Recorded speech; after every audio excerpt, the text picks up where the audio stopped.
Hi everyone, maayong adlaw, magandang araw po sa ating lahat. At ang aming video ngayon ay gahapon po yan. So ngayon ko pa lang siya na-i-edit kasi nga po napapagod kami sa kakaligo sa dagat kahapon. So hindi na ko nakapag-edit kagabi kasi pagod na po kami. So ayan, papunta pa lang kami niyan ng Tukuran. So bali kami lang ni Papang, si Lexa, si Mimi, si Kitkit at ang mga bata ni Day Rowelyn, si Ate Kakat at ang anak niya. Ang nagpunta kasi sila mama is nagpunta na kagabi kasi overnight silang manoy sa Tukuran, no?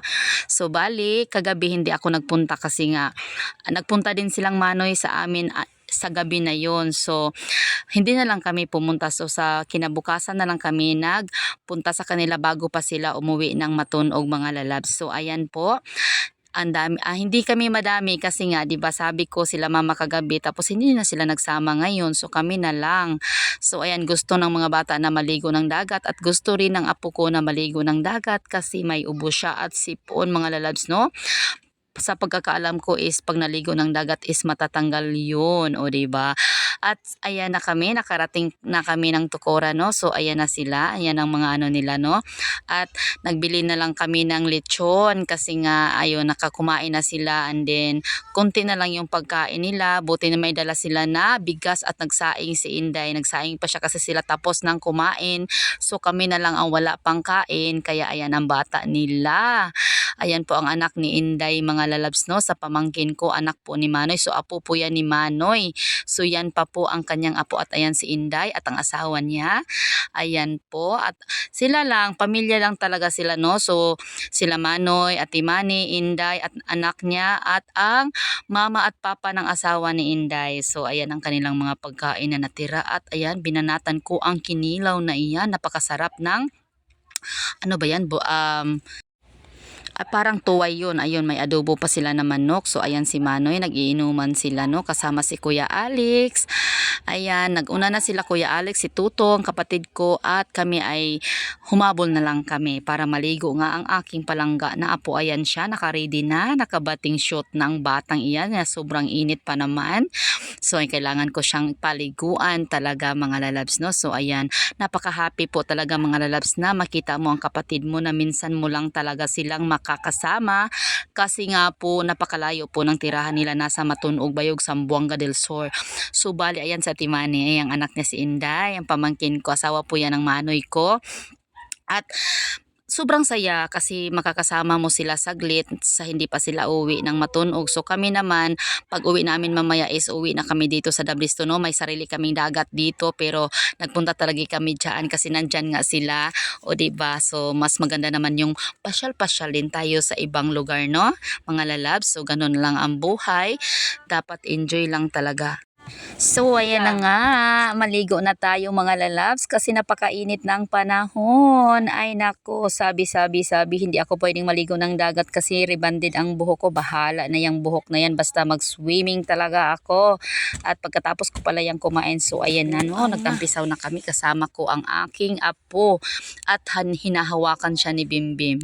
So ayan na nga, napakasarap maligo mga lalabs. Minsan lang talaga ako nakakaligo ng dagat. Ayan po ang buhay namin kahapon.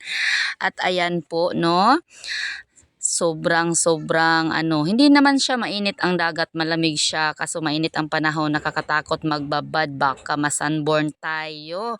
Ayan ang ating mukha, namumulan na kasi nga 'di ba maalat ang dagat, pag natuyo sa ating mukha masakit siya. So ayan, hindi ako nagtagal diyan, medyo ano lang, saglit lang ako naligo, no. Tapos hindi na ako bumalik, so si Lexa lang ang nagbabad talaga sila mga lalabs kasi ayaw pa niyang umahon. Ayan po, napakainit po talaga. Ayan po ang ano ba yung sa Tukuran yan mga lalabs, no. So ayan, ang pangalan po ng beach na aming nililiguan is Tabak Beach Resort. So malayo po yan sa sentro talaga sa Tukuran, no. So ayan na nga, hindi talaga ako nagtagal dyan, pero si Apo nagtatagal siya dyan sa pagligo niya kasi gustong gusto niyang maligo sa dagat. So, ayan na nga guys, mga lalabs, minsan lang makaligo ng dagat kasi nga nagsasawa sa dagat namin dito kasi nasa tabi lang kami ng dagat. Pero ang lugar talaga namin mga lalabs is Picalawag. So, may beach din kami dito pero sa sarili naming dagat hindi kami nakakaligo.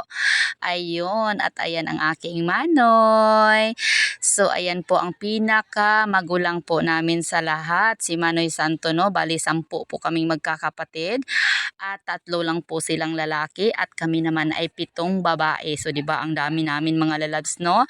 Pero yung iba wala dito kasi nasa Cebu po ang 4 na kapatid ko na babae, nasa Cebu po sila, no? So, kami lang pong ano 5 ang nandito kasi si Manoy nga nasa Matunog sila nakatira, no?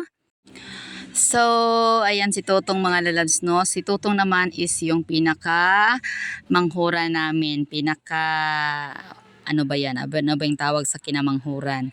So, ayan silang lahat at malapit na rin kaming umuwi, no? So, inaantay lang namin ang mga bata na matapos maligo kasi sila Manoy, kailangan na din nilang umuwi kasi malayo pa ang kanilang bibiyahe, mga 4 hours and 4 hours ata ang Matunong ibiyahe galing sa Tukuran no mga lalabs kasi dadaan ka pa ng Pagadian, Buog at saka makarating sa Bayog. So pagkarating sa Bayog is bibiyahe pa papunta ng Matunog. Bali yun po talaga ang lugar namin, ang Matunog mga lalabs. So doon po talaga kami pinanganak lahat. Kaming lahat na magkakapatid doon po talaga kami ipinanganak sa Matunog kasi taga doon po talaga kami, no? Batang Matunog talaga ako mga lalabs, no? So ayan, kumain na ako kasi tapos na akong maligo. Pagkatapos kong kumain is magbanlaw na ako mga lalabs, no? Ayan, kumain ako sa sinugba nila na pusit. Ayan, may kinilaw sila na yun nga yung sinabi ko kanina, ano ba yung klaseng kilawin, pero napakasarap niya at ayang pusit na sinugba napakasarap din. Kaya yung mga baon nila yan mga lalabs. So ayan ang ating pagkain kaya dahil nakabili kami ng lechon. So ayan, kain-kain tayo ng lechon, no? May sabaw din sila, may tinola din sila. So ayan, kain lang ng kain. At napakasarap lang na makakasama nga mo sila na hindi naman palaging makakasama mo ang pamilya mo. Minsanan lang talaga, o di ba? Minsan lang din yan sila magpasyal dito sa amin mga lalabs. At ayun nga si Manoy, nagbihis na kasi nga pauwi na, ready na po yan sila at kami naman ay nag-ready na. Ayan na, sinauli na nila ang mga gamit at sinakay na at ayan na kami, naka-ready na din si Apo. Pero nakatulog na kasi siguro nalasing na talaga yan si Manoy Santo. Ayan, wala nang gamit nila dyan sa cottage na yan. So bali, nagre-ready na po talaga para umuwi kaming lahat. At ayan ang papa ng asawa ni Inday at ang kapatid niya. So sila lang po talagang pamilya ang nangaligo. So ayan, nakakarga na ang kanilang mga gamit. Ayan si Inday, ang aking pamangkin. At si Ayan na pinakamanghura ni Manoy Santos. So bali 3 lang ang anak ni Manoy, si Dudong, si Inday at si Ayan. So itong batang ito is apo na po yan ng Manoy ko. Napaka-cute at napaka-galing sumayaw. Ayan po, magbababay na kami kasi nga magbulag na mi sa among mga biyahe kasi sila pauwi, kami naman pauwi din sa amin, diba? At ayan na mga lalabs, sasakay na din kami sa amin kasi sila ayan na, nakasakay na sa kanilang kanilang sasakyan at ayan na ready na si Manoy. Nakatulog na yan kasi nga lasing yan mga lalabs. Napakahaba na pala ng aking video, no? So gusto ko lang magpapasalamat sa aking kapatid na nakapasyal sila at nagkita kami. Ayan. So bali, uwi na kaming lahat, uwian na, pero ayan si Manoy, hindi na siya ang magdadrive, so asawa ni Inday ang magdadrive sa kanila.